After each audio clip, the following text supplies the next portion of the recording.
Well, good afternoon. My name is Larry Davis, and I have the distinct privilege of serving as chairman of your board of directors. And on behalf of the board, the senior leadership team, and all of our associates at Carolinas Telco, I'd like to welcome you to this, our 88th annual meeting. And we appreciate the opportunity through this media to present this afternoon's meeting. At this time, I call to order the 88th annual meeting of Carolinas Telco Federal Credit Union. I've determined that a quorum exists since by our bylaws, it requires that we have a minimum at least 15 members to be present, and I believe we have a sufficient number to constitute a quorum. This time I'd like to appoint Jimmy Womack as parliamentarian, and I appoint Joe Jaspers as recording secretary. I'd like to call on Mr. Jim Rhodes, board secretary, to read the minutes of the last meeting. I make a motion to dispense with the reading of the minutes of the previous annual meeting. I second the motion. We have a motion and a second. All those in favor? Aye. All right, motion carries. We will dispense with the reading. At this time, we'll move to the chairman or board report.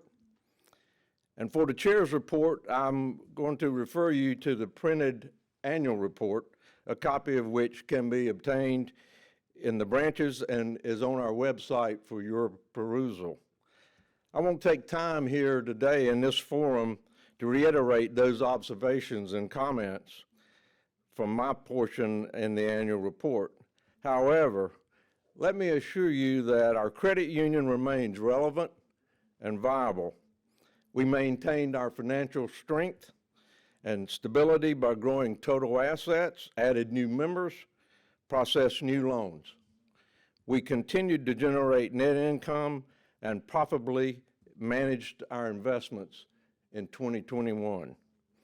And knowing that, we encourage all of our members to be smart in managing their financial affairs.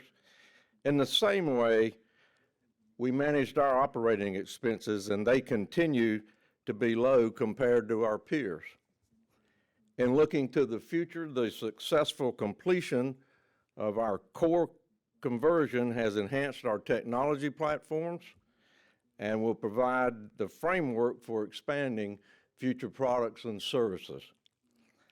In closing, I'd like to thank the board, our CEO, Chris Dickman, senior managers, and all our associates for another successful year. And especially thank all of our members for their continued confidence and trust. Together, the future does look bright. Thank you.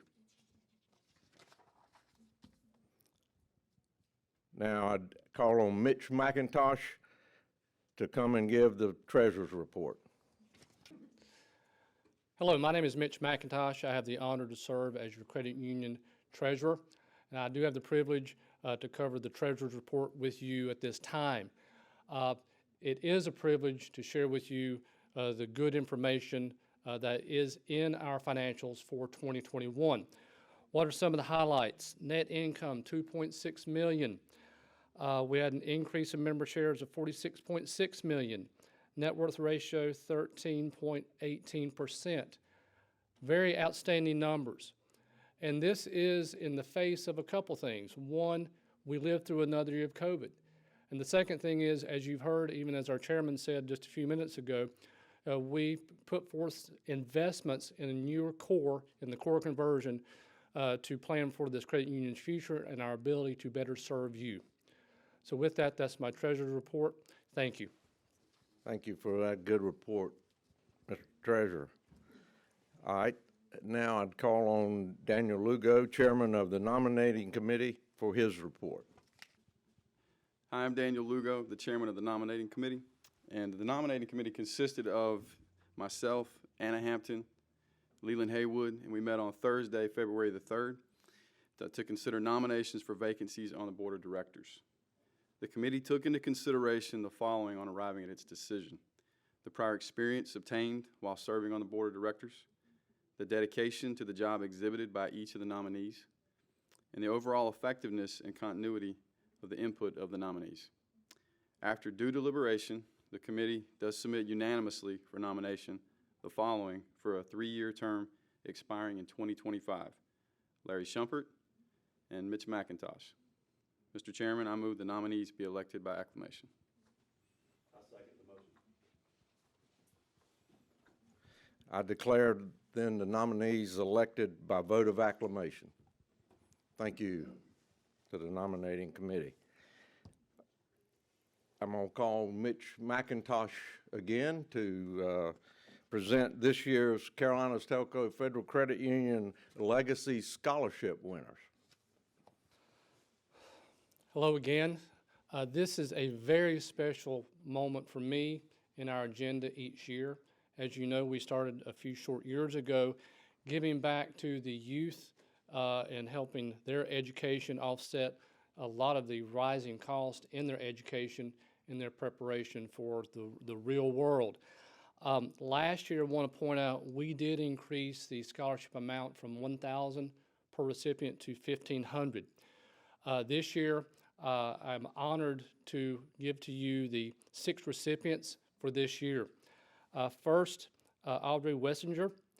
She is from Mount Pleasant, South Carolina, attending Georgia Tech. Zelina Suber, attending Johns Hopkins University, hometown is Charlotte. Victoria Barden, from Columbia, South Carolina, attending Midlands Tech. Mishka Richards, attending Spelman University, from Lancaster, South Carolina. Layla Washington, from Indian Land, South Carolina, attending North Carolina A&T. And Aaron O'Connor from Charleston, South Carolina, attending the College of Charleston. Thank you. Thank you, Mr. McIntosh. At this time, there is no unfinished business that the chair has, and there is no new business to come before this meeting. So at this time, the chair will entertain a motion to adjourn this annual meeting. I make a motion to adjourn the meeting. I second the motion. We got a motion and a second. All in favor? Aye. We're adjourned. Thank you.